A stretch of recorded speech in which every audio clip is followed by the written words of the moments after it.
I mean, I do have ideas to kind of find some way to keep the younger generation in tune with their past in Jamaica. Because as a musician, there's something in my mind that I want the younger youths to know about the generation of musicians that were before even me. And they don't, I'm telling you right now, they don't even know some of the greats who led the way. I mean, you know, my father is a popular icon and they know him. But there's others that who was in his generation that I don't think they even understand who they are and where the music coming from. So that's another kind of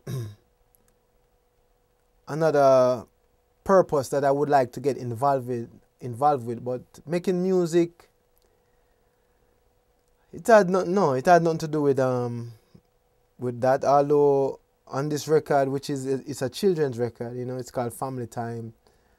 There's a song on it that I did called Hold 'Em Joe, which was the first song I ever did on stage, and it was a part of what I was telling you about before. It was a part of a cultural event where we learned Jamaican folk songs, and I remember this is the first song I ever sung. So, and it's a song about a donkey and stuff like that. So I think it was appropriate for the kids record. But it's things like that is missing, and I would like to do more to kind of keep the culture and make the kids know the history of the music alive, you know. Yeah, with Paul, we weren't in the studio together, but it was kind of unexpected the way he got involved in the record. Cause I wasn't thinking of him. I wouldn't even think it was possible. It's Paul Simon, you know. I love him, but I think he was way above my you know, whatever, my grade or whatever you want to call it. So I never even think of asking, you know. But how Paul Simon got involved was, I got a phone call from someone, you know, saying that Paul wants to talk to me. So I was like, all right, let me talk to Paul Simon. That's great. So we spoke, and he called. He wanted to ask me about getting if I have any suggestions for a drummer. He was working on some songs and he needed a drummer if I had any suggestions. So I was like, yeah, man, let me make some calls and get back to you. So at that point in the record, we were almost at the end of the record. Like, you know, we had everybody, and we had this one song which I wanted someone to sing on. And I was like, yo, I wonder if, you know, Paul would sing on it. So I said, hey, I was too shy to ask myself. You know, I'm not that I'm not that type of person. So I was like, can the person that called us ask him? So it worked out that way, you know, unexpectedly, but it was a great privilege and pleasure.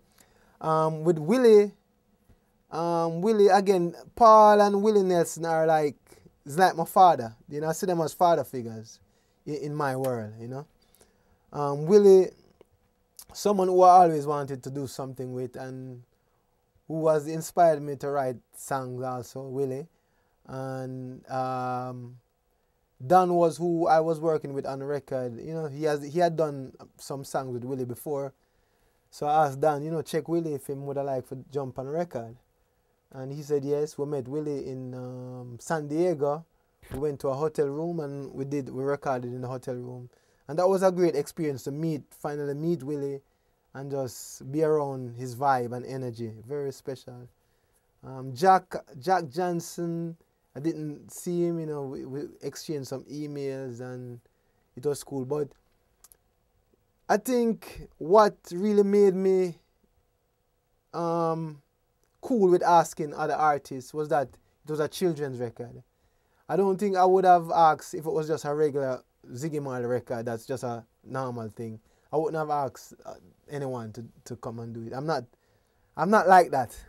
But because it's children and stuff like that, I say, you know, maybe people would do it because it's a children thing or whatever. So that worked out well for me.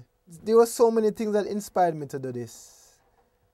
And you know, I think one of the main things was having young kids and being exposed to this world of children music and what's on TV.